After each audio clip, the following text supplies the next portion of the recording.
Adam, great to have you with us. Great to be here, Bianca. Thanks for having me back. Yeah, you've done a lot of legwork here.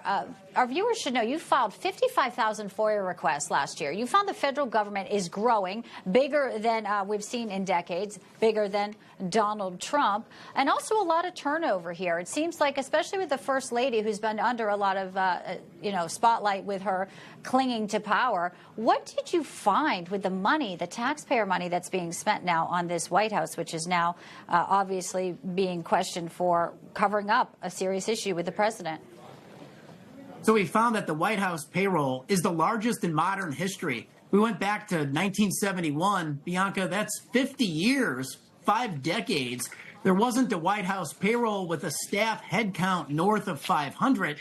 This year, in the trailing 12 months, Biden has 565 staffers. And you're exactly right. There is chaos within the White House payroll.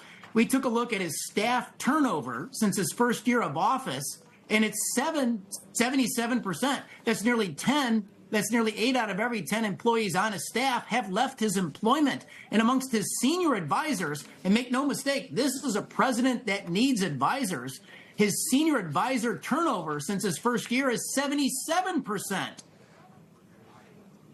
Well, do you think they need all this staff because they're covering up for somebody who's not really running the country, as we just asked the question with Jason Miller? And the turnover point to some people just not feeling very good about that maybe their morals, their love for the country made them walk away from a job that a lot of people would like to stay in. It just seems remarkable that if you're at the White House and you're having that type of turnover, something in the culture there is rotten.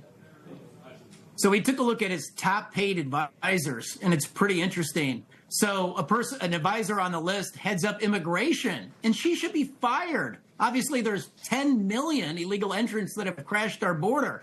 You've got an economic advisor that specializes in equity. That is in stark contrast. That's the complete opposite to competitive capitalism.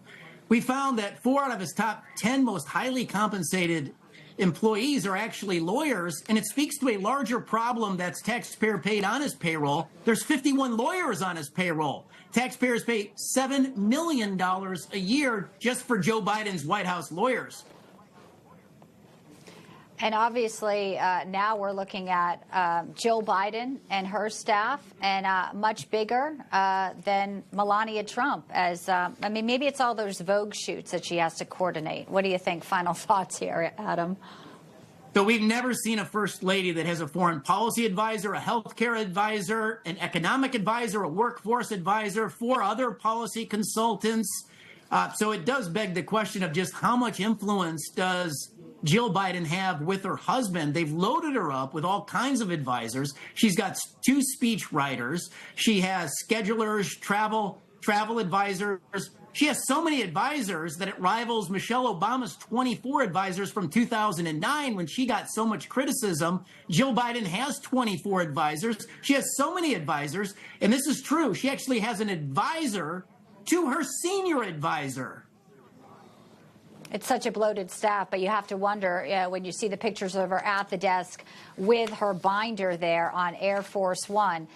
This definitely is working to prep her. And as we saw the spotlight on her the past few days, this is sort of correlating with your excellent work there. Appreciate you joining us today with these eye-popping numbers, truly. Adam Andrzejewski, Open the Book CEO. Hope to see you back here again. Thank you, Bianca.